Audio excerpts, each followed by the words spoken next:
like to hear you speak on the terms liberal and conservative. You obviously use conservative in a much more narrow sense. Well, I use it in its dictionary sense. It's rather ambiguous Yeah. in terms of what is to be conserved. Right. Okay. I mean, the terms of political discourse are at best not models of clarity.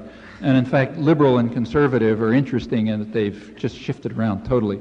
What is now called conservative in the dictionary sense was called liberal in the late 19th century. There's a whole set of ideas called classical liberalism, represented by a lot of Enlightenment figures. Some of the most important, for example, are Wilhelm von Humboldt, who inspired John Stuart Mill, and Mill himself, and it goes back to Locke and that tradition, classical liberalism. Nowadays, that's called conservatism. It should be. That's what should be called conservative. When the term is used properly, that's called conservatism. It's opposition to state power. In fact, this is a lot of what the part of the underlying conception of the United States government was before it became a state capitalist system in the 19th century. If we go back to the 18th century, the conception was basically this. We imagine a society of essentially equal people. Now, in fact, if you look, it was equal white male property owners. But if you put that aside, a society of equal people, roughly equal, and what barriers are there to liberty?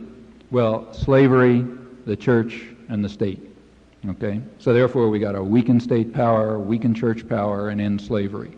Ideas of that sort are basically classical liberalism developed with a good deal of sophistication. And a modern conservative, like say Taft, wants to cut back state power, to cut back, say, state intervention in the economy, same with someone like Mark Hatfield, to preserve the Enlightenment ideals of freedom of expression, of freedom from state violence, of law-abiding states, and so on and so forth. That's roughly modern conservatism. There's almost no conservatives these days. As I said, Hatfield's one, I'm another. You can find a couple of others. The way the term conservative is now used, it's used for people like Reagan.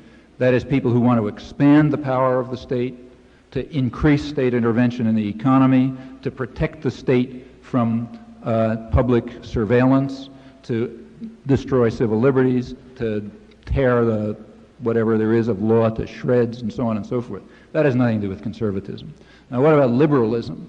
Well, liberalism, as I said, used to mean what I just described. A modern term, liberalism, however, means something quite different. Since, I don't know exactly when, certainly since the 1930s, liberalism has meant a commitment to the use of state power for welfare purposes. So New Deal type measures and so on. That's very different from classical liberalism. In fact, what it is it sort of sheds off towards modern social democracy. Okay? Now, you can make some sense out of these terms. They all have some sort of vague meaning. But the new meaning of the term conservative, as applied to the Reaganites, that has no meaning at all. These guys are the opposite of conservative in any sense on any issue you can think of. They are fanatic statists. They believe in state power and state violence, an expansion of state power. They believe in lawlessness, It has nothing to do with conservatism. The fact that, you can even use the word conservative to refer to this is astonishing. As I say, if Robert Taft heard this, he would turn over in his grave. These are all the things he fought against. Any conservative fought against.